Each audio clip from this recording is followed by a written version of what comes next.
Meus irmãos, graça e paz a todos, estamos aqui para mais uma super dica de leitura para vocês. E como todas as dicas que eu dou aqui, essa é maravilhosa, até porque essa obra é do Greg Kinnear, A Mente do Espírito, a visão de Paulo sobre a mente transformada.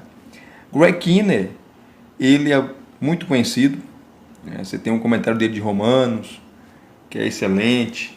A CPAD está trazendo aí o comentário dele de Atos dos Apóstolos, que é o melhor do mundo, né, um dos melhores do mundo. São 4.000 páginas, 4 volumes, e a CPAD vai publicar na íntegra. Já saiu o primeiro volume, creio que ano que vem sairá o segundo volume, ou o terceiro, e em 2025 o quarto e último volume. Então, imagina, 4.000 volumes de um livro, 4.000 páginas de um livro só. E nesse comentário de Atos, ele trabalha o contexto histórico, cultural, exegético, hermenêutico, tudo. É um comentário completo. Tá? E tem outras obras dele, como por exemplo, o famoso comentário histórico e cultural do Novo Testamento, né, que é dele. Ele é doutor em Novo Testamento, doutor, também tem doutorado na área de exegese, de hermenêutica. Também o seu doutorado foi voltado para os aspectos históricos e culturais do Novo Testamento. Enfim, Greg Kinnear é um dos maiores eruditos hoje em Novo Testamento no mundo. No mundo. E nesse livro aqui, ele vai trabalhar a mente do Espírito, né, sobre a visão de Paulo sobre a mente transformada. Vamos ver aqui, ó. No começo você já tem vários teólogos indicando, né, a obra. Essa obra é maravilhosa. A primeira edição dela, em português, é 2018. Portanto, já fazem 5 anos, né? Em inglês, foi lançada em 2016. Então não faz tanto tempo assim, né? Faz 7 anos. 7 anos. E aqui você tem o sumário detalhado, tá? Detalhado. Agradecimentos, reduções gráficas. Aí você tem a introdução, né? De que trata esse livro, de que esse livro não trata, implicações para a reflexão teológica na igreja de hoje. Aí ele começa, o capítulo 1. A mente corrompida, onde ele vai trabalhar todo o contexto histórico, cultural também, que é a área dele, né? De Romanos capítulo 1, do 18 ao 32. Que Paulo fala aí sobre a mente corrompida do mundo pagão, tá? Ele vai falar sobre isso. O resumo do argumento provável de Paulo, uma analogia judaica antiga, a ira de Deus contra os idólatras, informações a respeito de Deus na criação. Aí você tem um discurso aqui, ó, sobre o conhecimento de Deus no pensamento do Mediterrâneo antigo. O cara é espetacular. Aí você tem aqui, ó, mentes corrompidas resistem às evidências racionais da criação. A insensatez da idolatria, tudo Romanos 1. A loucura do pecado como seu próprio castigo. Entregues a desejos irracionais. Pensamentos corrompidos por paixões. A alteração da imagem de Deus. Mentes inadequadas. Aqui ele vai falar do homossexualismo também, né? Os versículos 26 e 27. Aí que ele conclui. Depois, a mente da fé, Romanos 6,11. Aí ele vai trabalhar os versículos de 1 a 10, de Romanos 6, a morte com Cristo. O sumário é muito grande, gente. Tá? Ó, produz justiça, nova identidade, mortos em Cristo. Aí você tem outro discurso aqui, ó. Você tem vários discursos aqui. Antecedentes nas religiões de mistérios para morrer e ressuscitar com Cristo. A morte para o pecado erradica as paixões da carne, libertos da escravidão, definidos pelo destino em Cristo, consideração da nova realidade pela fé, fé e atribuição, consideração cognitiva em outras fontes da antiguidade. Aí você tem outro discurso, que é o autoconhecimento. Aí eu vou parar aqui, gente, para vocês irem vendo o sumário, que é muito grande. Que se eu ficar lendo o sumário aqui, eu não vou conseguir terminar o vídeo. Vou ficar só no sumário. Aqui, ó. Capítulo 3, a mente da carne, que ele vai trabalhar Romanos capítulo 7, do 22 ao 25. Tá? Ele faz uma exposição fantástica aqui desses versículos. Tá? Faz uma análise exegética, uma análise histórica, uma análise cultural, enfim. O Greg Keenan, ele pega o texto assim, é muito profundo. O camarada é muito profundo. Lembrando que ele é pentecostal, hein? Olha aí, o Greg Keenan é pentecostal. Aos pentecostais de plantão aqui no canal, estão assistindo esse vídeo, esse review. Então aqui, ó, você pode pausar e ler. Tá? Depois você vai para o outro discurso, conceitos de lascívia e de outros desejos ilícitos na antiguidade. Depois você vai pegar aqui, ó, paixões na tradição da Judéia, o impulso maligno. Tá? Tudo sobre Romanos 7. Ó. Tudo sobre Romanos 7. Pausa aí o vídeo para vocês lerem. Depois você tem um discurso que ele vai trabalhar sobre a carne. O que significa a carne em Paulo? Que é a palavra sarx no grego.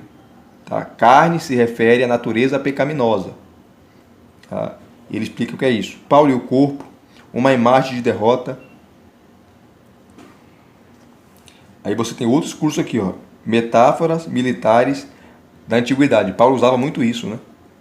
Conclusão, inclusive lá a armadura de Efésios 6, sobre a armadura de Deus, Paulo estava vendo, olhando para um soldado romano, olhou a sua armadura e dali ele tirou a brilhante ideia, né, da armadura espiritual do cristão, que a armadura é Cristo. Cristo é a nossa armadura. Paulo era fantástico mesmo, um homem sem comentários, o maior teólogo da igreja. Conclusão. Aí vem Romanos capítulo 8, a mente do Espírito. O que Paulo quis dizer com isso? Romanos 8, de 5 a 7. Aí você tem a exposição dele fantástica sobre Romanos capítulo 8, versículos 5 a 7. Ó. Aí você pausa aí o vídeo para você ler. Tá? Creio que você já pausou aí. Vamos continuar aqui. Ó. Conclui. Depois uma mente renovada. Romanos capítulo 12, de 1 a 3. Texto muito conhecido, né? A apresentação do corpo como sacrifício. O que Paulo quis dizer com isso? Sacrifício na antiguidade. Sempre traz o contexto histórico e cultural. O que não é demais. Mano. Você entender melhor o texto. Ó. Sacrifício vivo. Sacrifício racional. O que significa? Transformado versus conformado. Olha só. A nova era versus a antiga. Renovação para uma nova era. Mente e transformação. Que mente é essa que Paulo está falando aqui? Você pode pausar para você ler aqui o resto. E aqui ele conclui. Vamos correr aqui. A mente de Cristo. Famoso texto de 1 Coríntios capítulo 2, de 15 a 16. Depois ele faz uma exposição do contexto. A verdadeira sabedoria. 1 Coríntios capítulo 1, versículo 18. Até o capítulo 2, versículo 10. A sabedoria da cruz. A sabedoria da era futura. O discernimento do Espírito. Tá? Ele faz um comentário expositivo, né? Praticamente. Ele vai versículo a versículo aqui. Ó. O entendimento por meio do Espírito de Deus versus o Espírito do mundo. Competência espiritual para avaliar a verdade. Olha só. Pausa aí para vocês lerem. Esse livro é espetacular. Sobre esse assunto, esse é o melhor. O discurso, pessoas naturais e espirituais. O que Paulo quer dizer com isso? O homem natural é um não crente, aquele que não é crente. Tá? O espiritual é o crente. Fonte sugerida da terminologia. Mortais em Adão versus o Espírito de Cristo. Versículo 16. Ó, temos a mente de Cristo. O que Paulo quer dizer com isso, hein? Que nós temos a mente de Cristo. Aqui, ó. Aí você tem outro discurso aqui, ó. A divinização nas tradições grega e romana. Transformação por meio da visão, segundo Coríntios 3,18. É muita coisa. Ó, a visão helenística, né, da cultura grega do divino, a visão judaica do divino e a imagem de Deus, a glória revelada a Moisés e aos representantes de Jesus, a experiência do Espírito, conclusão. Uma mente semelhante à de Cristo, uma mente semelhante à de Cristo. Filipenses capítulo 2, de 1 a 5, outros textos aqui de Filipenses, a paz divina, guarda a mente em Cristo, Filipenses 4, 7, celebração em Cristo, oração em lugar de preocupação, reflexão sobre o que é puro, pensar como Cristo, cidadão do céu, conclusão. A mente celestial, Colossenses 3, de 1 a 12, Colossenses 3, versículos 1 e 2. Aqui, ó. Pausa aí para vocês lerem. Que ele conclui. Aí, você tem agora aqui o pós-fácil. Tá? Algumas implicações pastorais, ele é pastor também, né? Igrejas divididas, corações divididos, psicologia pastoral, cosmovisões, aplicação prática das considerações, e você tem aqui uns apêndices. Tá? 2 apêndices. Primeiro apêndice, um apêndice A, que é a alma no pensamento do Mediterrâneo antigo, a alma como entidade distinta, a vida da alma após a morte, observações de pensadores judeus acerca da alma e do corpo, que a alma é a mente, né? A psique, o intelecto. Observações de pensadores judeus acerca da vida depois da morte. O apêndice B, parte do plano sábio de Deus na Bíblia de Paulo. Aí você tem a bibliografia, índice de passagens bíblicas, índice de outras fontes antigas e índice remissivo. O total dessa obra, tá? Você vai ter quase 500 páginas. Você incluir aqui aí as últimas páginas, tá? Você tem aqui, ó, 492 páginas. É um livro médio, né? Médio. Para você ler, estudar, pregar. Você pode fazer uma série de exposições sobre a mente de Paulo, tá? Baseado nesse livro aqui. Eu pretendo fazer vídeos aqui no canal futuramente sobre esse livro aqui. Só me falta tempo. Então vamos pegar aqui até James Dunn, gente. James Dunn, grande erudito nas cartas de Paulo, ele recomenda, né? Ele recomenda. Então vamos pegar aqui, ó, para nós ter uma parte, um trecho. Todo livro é maravilhoso, mas deixa eu pegar aqui. Vamos pegar Romanos 1. Página 55. Romanos 1. A mente corrompida. Ele pega aqui o versículo 28. De Romanos capítulo 1, tá vendo? No primeiro capítulo de Romanos, Paulo trata da mente corrompida no mundo gentílico. Falará sobre a mente judaica mais instruída em Romanos 7, de 7 a 25. Pensadores da antiguidade costumavam fazer um contraste entre razão e paixões. Os sábios superavam as paixões por meio da verdade. Em Romanos capítulo 1, do 18 ao 32, Paulo pinta um retrato mais complexo de razão e paixões, compatível com as condenações judaicas do paganismo. Aqui você tem notas de rodapé fantásticas. Na presente passagem, Paulo argumenta que a humanidade distorceu irracionalmente a imagem de Deus por meio da idolatria e que Deus, por sua vez, expressou sua ira contra a idolatria.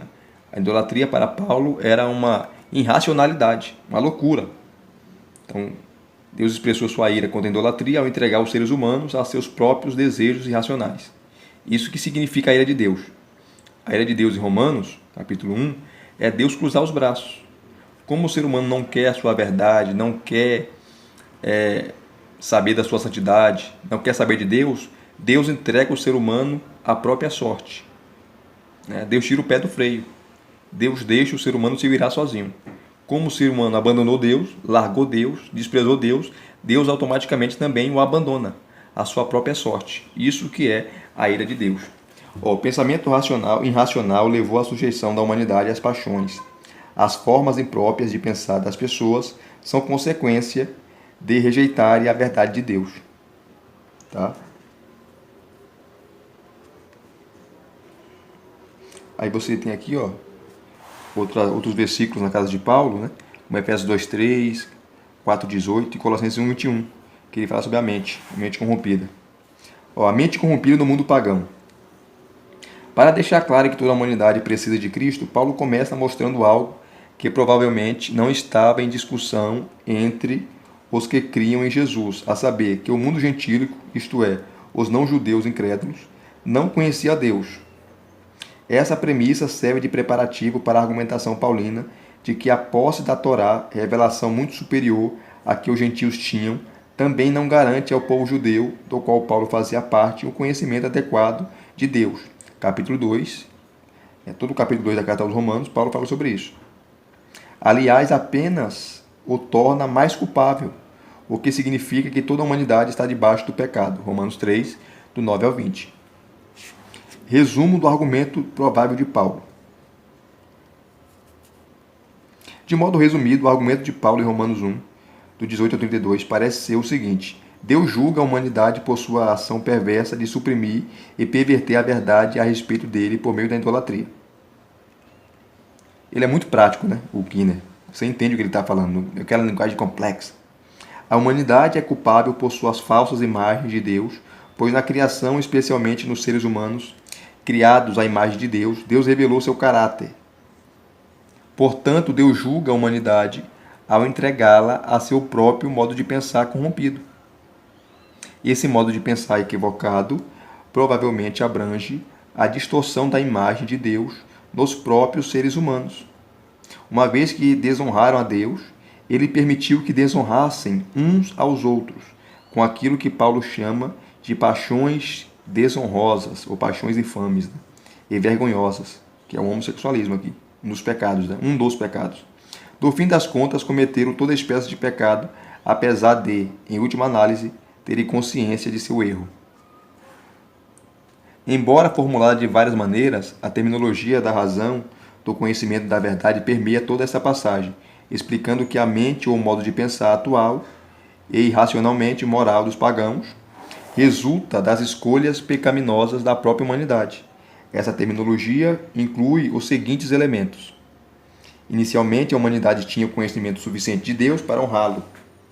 Ao encontrar maneiras criativas de contornar a verdade, os homens a distorceram intencionalmente. Seu raciocínio se tornou nulo e fútil, como os ídolos que confeccionaram. Seu coração agora desprovido de entendimento, se obscureceu. Os seres humanos se tornaram insensatos, ao mesmo tempo que afirmavam ser sábios. Deixaram de aprovar o verdadeiro conhecimento acerca de Deus, de modo que Deus lhes deu uma mente reprovável para que fizessem coisas inapropriadas.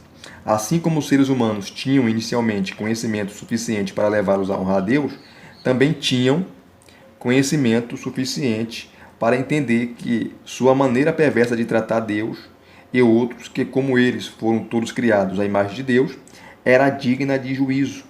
A despeito disso, optaram por justificar esse comportamento em vez de rejeitá-lo. Olha aqui, é um resumo maravilhoso. Ele te dá todo o pano de fundo aqui, ó, de Romanos capítulo 1, do 18 ao 32. Para uma aula aqui, para uma ministração, para uma exposição bíblica, meu Deus do céu.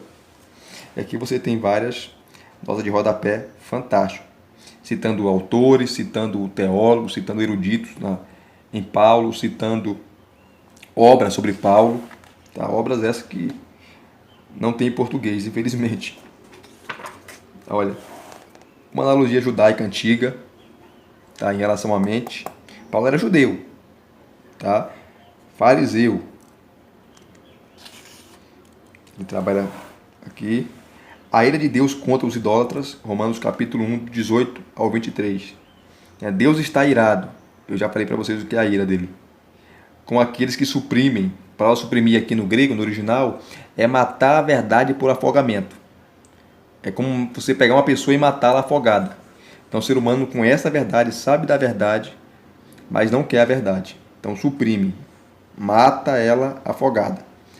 com aqueles que suprimem a verdade evidente a respeito dele e em seu lugar colocam conceitos falsos ou inferiores da divindade. Os homens substituíram Deus por imagens, tá? Por deuses falsos, adorando animais, adorando outro homem, por aí vai. Ele faz uma exposição fantástica aqui. Depois, informações a respeito de Deus na criação. Aí você tem os discursos que são top, são maravilhosos, né? Ó, conhecimento de Deus no pensamento do Mediterrâneo antigo. Aqui ele vai citar o pensamento estoico, né? Que até hoje, gente, olha só, o estoicismo é uma filosofia muito antiga e até hoje está presente e com força. Eu conheço pessoas que são estoicas, seguem o pensamento da filosofia estoica, tá? Ó, o pensamento grego dava grande valor ao conhecimento da divindade, até porque eles eram politeístas, né? Embora esse interesse não fosse restrito apenas a filósofos, era particularmente predominante entre eles. Um autor cínico, tá? Cinismo aqui é uma filosofia que trabalhava a vida. Você tinha que a felicidade está de você desprover, tá? Largar os bens materiais. Você tem que viver como pobre, tá? Como pobre. Então, um autor cínico, por exemplo, acredita que o verdadeiro conhecimento de Deus abrange a compreensão correta do caráter de Deus, revelado pela criação e não por rituais de pessoas mortais. O estoico Sêneca, senador romano, né? Tutor de Nero, argumenta que conhecer o caráter de Deus libertaria os mortais da superstição. Um neoplatônico posterior enfatiza o entendimento correto acerca de Deus, que leva a uma abordagem correta dele e a conformação da mente ao caráter divino.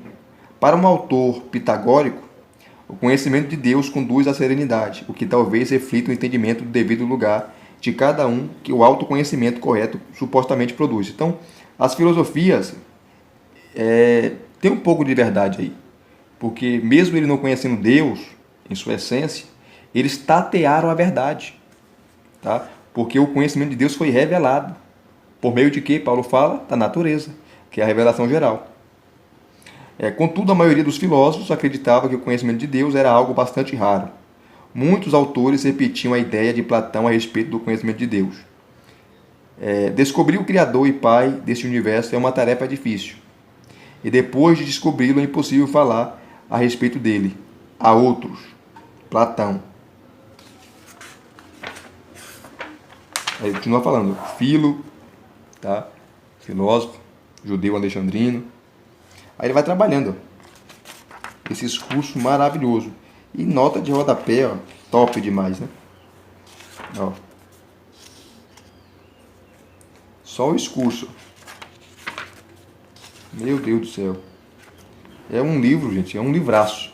Depois, ó, mentes corrompidas resistem às evidências racionais da criação. A própria criação mostra que existe o Criador. O universo não pariu a si mesmo.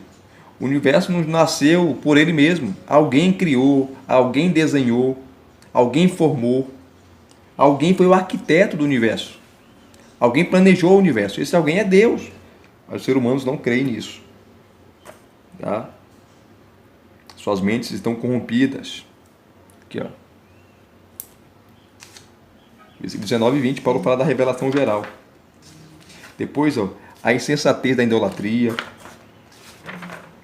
a loucura do pecado, como seu próprio castigo. E praticamente todas as páginas você vai ter, ó, nota de rodapé, porque o cara é demais. Pina é demais, o cara é um estudioso nato. Entregues a desejos irracionais. Ele trabalha, ele esmiuça Romanos capítulo 1, do 18 ao 32, trazendo contexto histórico, cultural, exegético e hermenêutico. Olha só. Pensamentos corrompidos por paixões. Que paixões são essas? A alteração da imagem de Deus. Esse 23 a 27. Tá? Enfim. Mentes inadequadas. Versículo 28. Aqui ele conclui.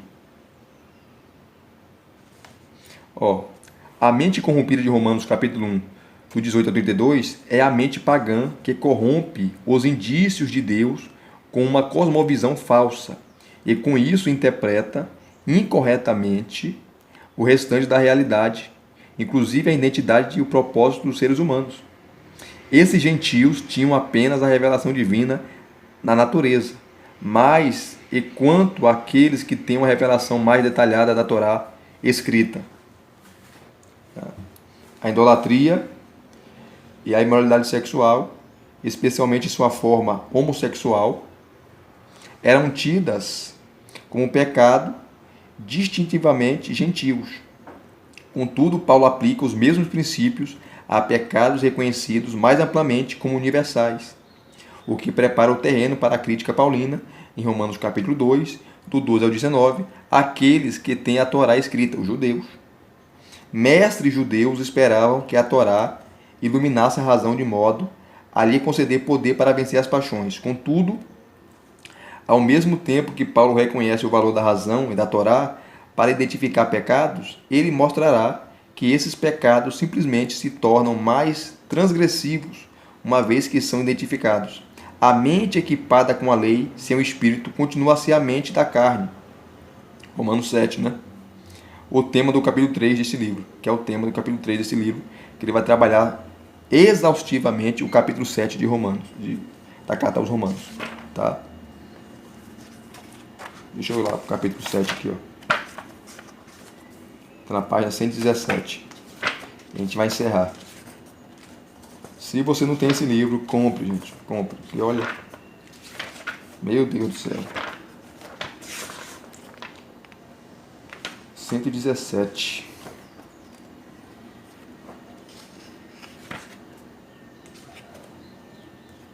Aqui, ó. A mente da carne. Romanos capítulo 7, do 22 ao 25. Ele cita aqui os versículos 23 e 25. Aí ele faz a exposição, tá? E vai trabalhando ponto a ponto. Descrição de uma situação cristã ou pré-cristã. Romanos capítulo 7, do 7 ao 25, que é um debate, né? Os primeiros intérpretes, esse texto, levantamento dos pontos de vista contemporâneos sobre esse texto. Romanos capítulo 7, do 7 ao 25, como vida cristã. Romanos capítulo 7, do 7 ao 25, como experiência não cristã. Por que usar o tempo verbal presente? Quem é o eu em Romanos 7? Aqui a briga é grande. O eu é Paulo, o eu é a nação de Israel, o eu é Adão, o primeiro homem. E, meu irmão, aí a briga aqui é grande. A briga aqui é grande.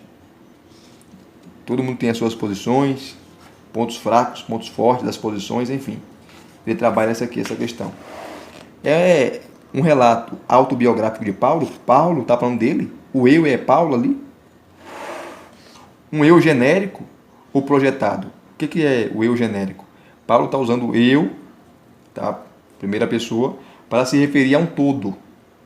Ao todo, o geral. Tá? Adão, Paulo está falando de Adão. Muitos estudiosos de Romanos, capítulo 7, defendem que ali é Adão. Outros falam também que é a nação de Israel, né? Por exemplo, Augusto Nicodemos defende isso. Defende que ali é Israel. É a posição dele.